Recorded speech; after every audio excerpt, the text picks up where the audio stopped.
ನಾಪಕ್ಲು ಸಮೀಪದ ನೆಲಜಿ ಮತ್ತು ಕುಂಜಿಲ ಗ್ರಾಮದ ಗಡಿಭಾಗದಲ್ಲಿ ಕಾಡು ಕುರಿಯೊಂದನ್ನು ಹುಲಿ ಅಟ್ಟಿಸಿಕೊಂಡು ಹೋಗಿರುವುದನ್ನು ಕಂಡಿದ್ದು ಗ್ರಾಮಸ್ಥರಲ್ಲಿ ಆತಂಕ ಮನೆ ಮಾಡಿದೆ. ಗಡಿಭಾಗದಲ್ಲಿ ಸುಳಿದಾಡಿದ ಕಾಡು ಪ್ರಾಣಿಯ ಬಗ್ಗೆ ಗ್ರಾಮಸ್ಥರಲ್ಲಿ ಕೆಲವು ಸಂಶಯಕ್ಕೂ ಕಾರಣವಾಗಿದೆ.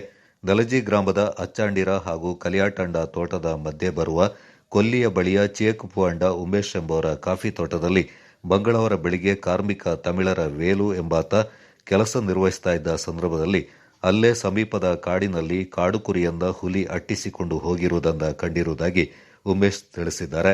ಈ ಬಗ್ಗೆ ಮಾಹಿತಿ ಲಭ್ಯವಾದ ಕೂಡಲೇ ಎಚ್ಚೆತ್ತುಕೊಂಡ ಅರಣ್ಯ ಇಲಾಖೆಯ ಗಸ್ತು ಅರಣ್ಯ ಪಾಲಕರಾದ ಕಾಳೇಗೌಡ, ಸೋಮಣ್ಣಗೌಡ, ಸಿಬ್ಬಂದಿ ರಾಹುಲ್ ಕೆಎಲ್ ಸ್ಥಳಕ್ಕೆ ಭೇಟಿ ನೀಡಿ ಗ್ರಾಮಸ್ಥರೊಂದಿಗೆ ಹುಲಿ ಕಂಡು ಬಂದಿದೆ ಎನ್ನಲಾದ ಪ್ರದೇಶದಲ್ಲಿ ಪರಿಶೀಲನೆ ನಡೆಸಿದ್ದಾರೆ.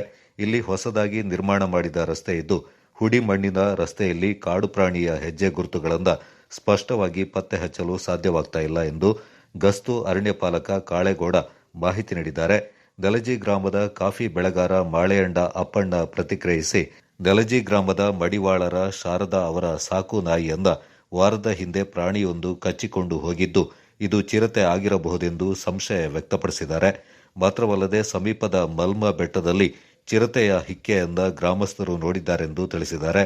ನೆಲಜಿ ಮತ್ತು ಕುಂಜಿಲ ಎರಡು ಗ್ರಾಮಗಳ ಜನರು ಎಚ್ಚರಿಕೆಯಿಂದ ಇದ್ದು ಅಪಾಯಕರ ಕಾಡು ಪ್ರಾಣಿಗಳು ಕಂಡುಬಂದರೆ ಕೂಡಲೇ ತಮ್ಮ ಗಮನಕ್ಕೆ ತರುವಂತೆ ಅರಣ್ಯ ಇಲಾಖೆ ಸಾರ್ವಜನಿಕರಲ್ಲಿ ಮನವಿ ಮಾಡಿದೆ.